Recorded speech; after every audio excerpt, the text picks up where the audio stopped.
What's up, guys? Ryan here, and I am out here at Red Rock Canyon in Las Vegas and wanted to do a video of a reading for you guys today. I thought I'd read something from one of these old pulp magazines I've been talking about. And today I decided we're going to read a small section from a story in Fighting ACES.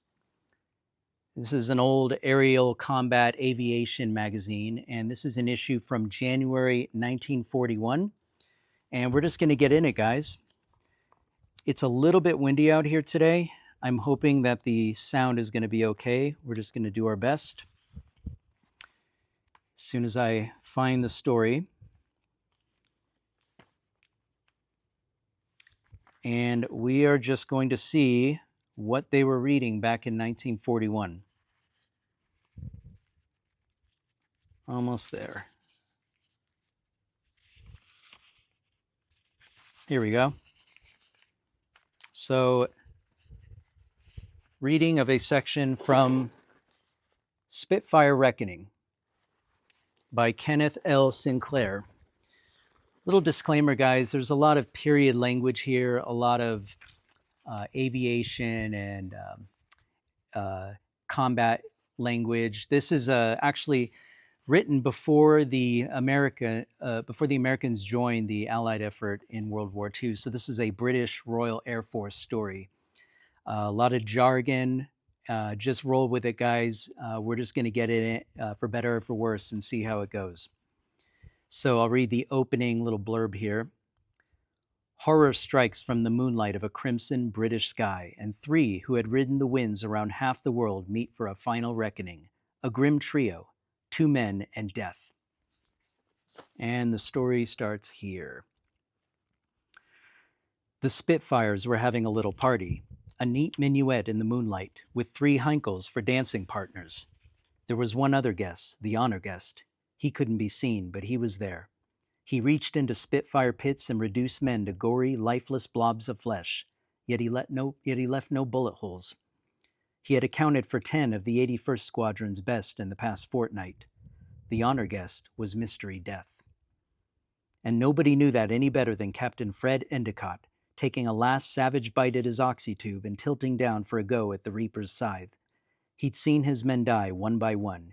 He'd seen their places filled by youths whose heads were rigidly erect and whose eyes held the defiance of despair. Positions, he barked into the commo mic. Sequence attack. Luck, boys. Luck. He wanted to laugh, to hammer crazily upon his knees. This was funny, all right. Tactics planned in detail by the brass hats, pounded into the pilots' heads at skull practice, executed with snap and finesse, a pattern for combat. Hell, a pattern for dying.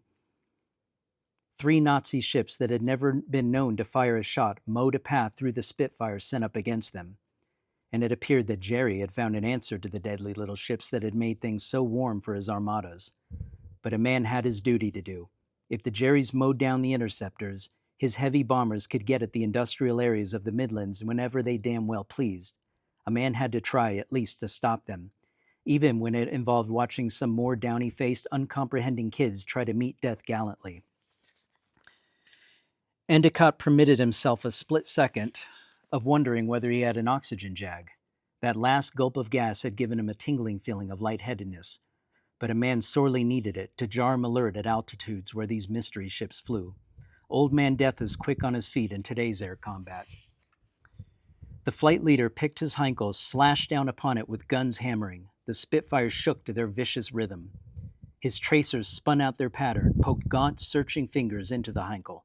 Endicott gritted his teeth as the Nazi flew serenely on, the figure in that glass-hooded gunner's cupola still motionless and smiling.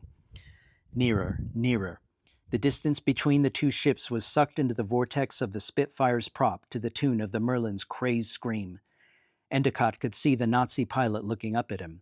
There was no co-pilot, no gunner in the nose blister. Endicott concentrated savagely upon the control office, gave that Nazi hell. The attack was cut off in midair. The sleek wings of another Spitfire slashed between the flight leader and his prey. Forced to boot controls to avoid collision, Endicott was slammed against the side of his pit as the ship spun like a leaf, kicked in the pants by a lightning bolt. That, combined with the profane remarks he yelled, knocked the oxy-tube from his mouth. "You damn blundering halfwit! You cockeyed dope, Dan!" Which did no particular good, of course. Men keyed up to combat pitch have no reserve of attention to devote to radio chatter. And big, lumbering Dan Gunsey was the guy who set his jaw and went at everything the hard way. Once he got started, there was no turning him. Endicott's wingtip grazed past the big guy's ship. It missed the Heinkel's rounded empennage, was jolted by the Nazi's slipstream. He held his breath, waiting, and then something hit Endicott in the chest. It wasn't a slug. It wasn't an anti-aircraft fragment. It was a sudden paralyzing flood of pain that raced through him and doubled him up. He saw crimson foam spurt from his nostrils and spatter his instrument board. He wondered, in an odd, detached way, whether the mystery death had nailed another victim. The answer was no. He was sickened and trembling, and his chest felt like it had been ripped apart, but he was too mad to be dead. He yanked the Spitfire into a chandelle and looked back. The Heinkel flew on. Big Dan's attack had made no impression upon that Nazi crate. And the other Spitfires of number 81, their attack sequence balled up by Gunsey's full move, were milling to regain positions. One ship, Carrick's, was plunging to attack. Endicott circled close, saw the youngster's blond head jerk impatiently in his moonlight-flooded pit as he drove home his thrust. Carrick slashed at the Heinkel's tail. With guns blazing, at point-blank range, he darted so close to the enemy ship that his prop seemed about to chew into the great flippers and rudder. There was no return fire from the Nazi. But then Carrick writhed suddenly in his pit, writhed up and clawed at his chest while blood spurted from his mouth and nostrils. With an agonized, wan gesture of salute and farewell to Endicott, he slumped. The Spitfire arced away and down in an erratic dive that bespoke a dead man's weight upon the controls. Endicott's jaws hurt.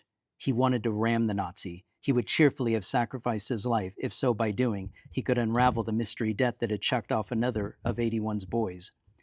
But it was no go. Dan Gunsey was whamming in again, out of turn and clumsily.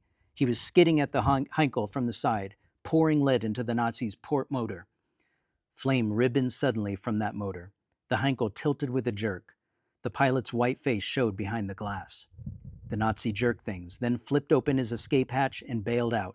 The rear gunner didn't move an inch. The big ship flew serenely on while flame enveloped the whole root section of the wing. Endicott set his teeth, waited. Then he saw it happen, exactly as it had happened before.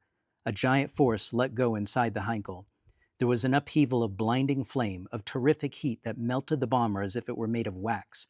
Fuselage, wings, everything was reduced to a blob of molten metal that rained down the sky. And that, guys, is where we're going to stop today. I just wanted to get into a section of this. And as you can clearly see, guys, these pulp magazines were thrilling, full of action, full of suspense and excitement. And that is just a taste of what we get from these old magazines, guys. I am fascinated to dig into these pieces of history. As I see it, guys, a lot of these stories haven't been opened up in 70, 80 plus years. And it's just a trove of entertainment, just this hidden treasure waiting to be discovered of what people used to read and what we can still read and enjoy today. And even more fascinating now that there's a historical context to it all. Anyway, guys, I don't want to ram on. I thought it would be fun to get into this, and I hope you enjoyed it. Thank you very much, and I'll see you in the next video. Take care.